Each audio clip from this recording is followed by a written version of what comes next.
I am Jamie Ashforth, and I am the visual artist in residence at Working Artist Studios in Ballydehob, Ireland, which is in West Cork. And I've been in residence here for about 8 weeks, and I come from a mixed media art background, and I'm currently making work that's site responsive. So it's responsive to the landscape that I'm in. It's an exploration of place, identity, and moments of transition. And I explore those themes by working with, at the moment, with land-based materials.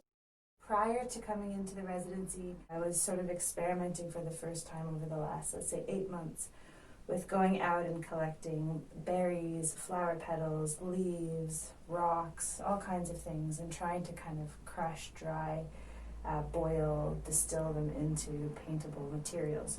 And that was a way of really integrating physically the geography into the work. So I came to the residency here with those initial experiments, thinking I would continue them, but also wanting to sort of shake things up as well. What's often very important, what I'm finding, is this push and pull between the familiar and the unfamiliar. So I dip between something like watercolor, which is a material I'm more familiar with, but using it in a way that I haven't before. For example, as a printmaking, for printmaking. And then I segue also to materials that are, completely new to me. We thought it would be a great idea to show you a little bit about the work that I've been doing here. And so this is an audio-visual tour of my studio and some of the specific works that I found most successful that have been made during my time in residence. My initial experience of the space and the building was there are these taped yellow arrows from the front door of the studio up to my studio here. And I started by just doing floor rubbings of those arrows, and it was almost like, I didn't know initially why I was doing it, but I felt like they were kind of like a compass, and it was directing me home, kind of, to my new home, to this new space.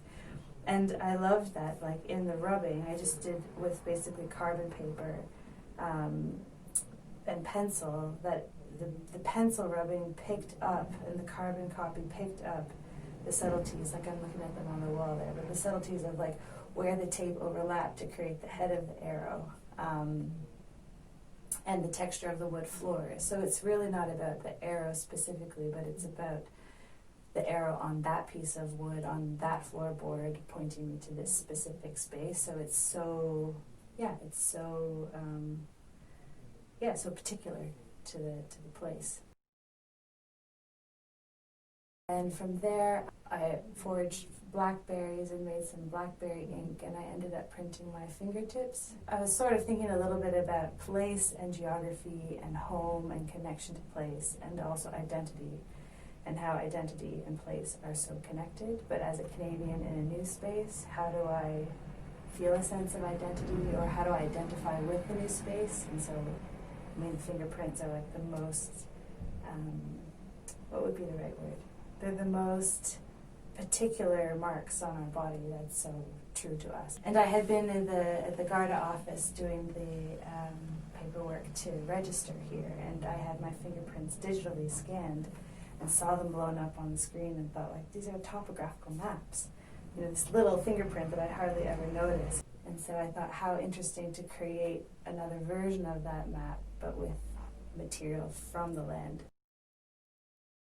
I started experimenting with resist, so basically how to capture materials in watercolor. Rather than painting with watercolor, how to use the watercolor paint as a way to monoprint off of, or from, or with. I've monoprinted using a variety of things like oat flakes from my oatmeal in the morning, salt, tea bags, hand sanitizer. And so for me, the discovery moment was peeling off the materials and then seeing, okay, in what way did the paint dry? In what way did the material resist the paint? And I ended up with these really lovely sort of textural compositions that quite literally track or trace the material that I've laid down into them. One of the examples is that I went out to the 12 Arches Bridge here in Ballydehob, and I printed moss growing on the bridge in situ. So on the bridge I went out with my materials and without disturbing the moss, printed off of it. And though the prints are not necessarily that successful and that there's not a lot of sort of interesting layers of texture and color, it still for me captures this like moment and place in a really authentic way. And the seaweed was really interesting because I brought that into the studio and it was wet, so it was full of seawater, and laying that down on the page and then pouring watercolor onto it, sure enough, the seaweed sort of has a life of its own and sort of bit into the paper, and so pulling the seaweed off the page, I was in a bit of like a tug of war with the materials. And I can't not talk about the tea bag print. I kept my first 2 weeks of tea bags, used tea bags, not knowing what I'd do with them, but feeling inclined to keep them because the color is beautiful and the textures are really amazing. One day I sort of decided to lay them out on a piece of paper, and I added a little bit of watercolor to them. Peeling these tea bags off was this amazing moment where the tea bags were translated now into a two-dimensional surface, but also tracked time. So I kind of called that one 2 weeks in tea bags. And then from there, an amazing thing happened. By the 12 Arches Bridge one Saturday, and walked by the river, which was, the tide was falling, so the river was flowing out toward the sea, and there was this kind of river scum on top of the water, sort of like mud and maybe oil and feathers and bits and pieces of the land.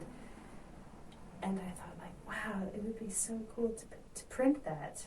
And ran back to the studio, grabbed some paper, and like all true experimental work without planning much of it beyond just grabbing the materials, went back to the water and dipped the paper into the water, and I had this amazing kind of mosaic or amazing, literally river print. Like the river and I worked together to create these images. And it was fully just sort of like, yeah, experimental, but there's so much texture and there's so much information, visual information that the images picked up. And I couldn't ever have anticipated that little series because I hadn't really ever thought about printing off of water until I was just in that place at that moment. And the significance of that particular series too is that it's the first time that first time in this residency that I just allowed myself to fully play. Like, I didn't come into the studio with a plan that day, and I found that reminded me that there has to be an element of not intellectualizing the creative process. Like, there is an element for me that's totally necessary of just complete spontaneous sort of surprise.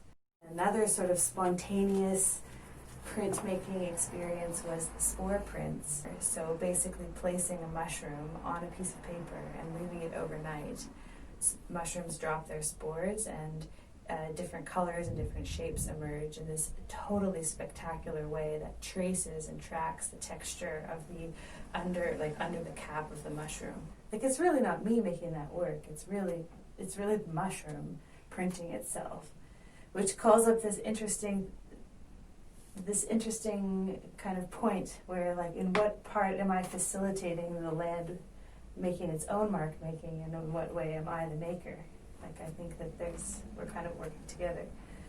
But a bunch of the spore prints didn't work in that they were white spores dropped on white paper and I couldn't see them.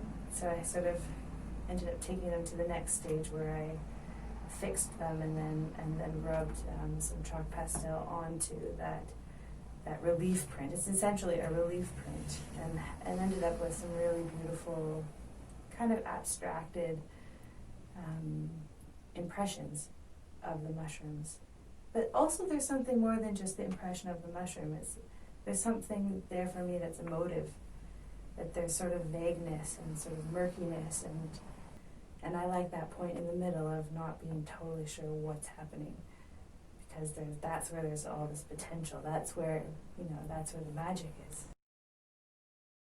The River Prince series inspired me to kind of think about ways of wearing the land or carrying the land. And so I've worked with textiles in two ways. One is through eco-printing, so basically printing, monoprinting, using natural materials in a variety of processes so that the fabric ends up holding the impression of the natural element that I've tied up and either steamed or boiled. I was hoping to sort of translate the monoprinting that I talked about with the spore prints or the river or the rock and the seaweed into fabric. I was thinking kind of bigger. I wanted the scale to shift.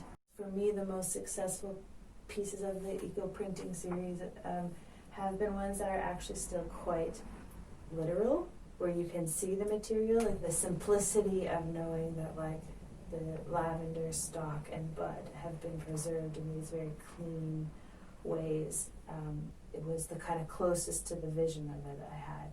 And the other is dyeing, and I also love the sort of Lincoln language, dying with the land, that there's something sort of sorrowful about the way that the fabric ends up archiving a moment that I've experienced in a specific place, like a lost moment of the land.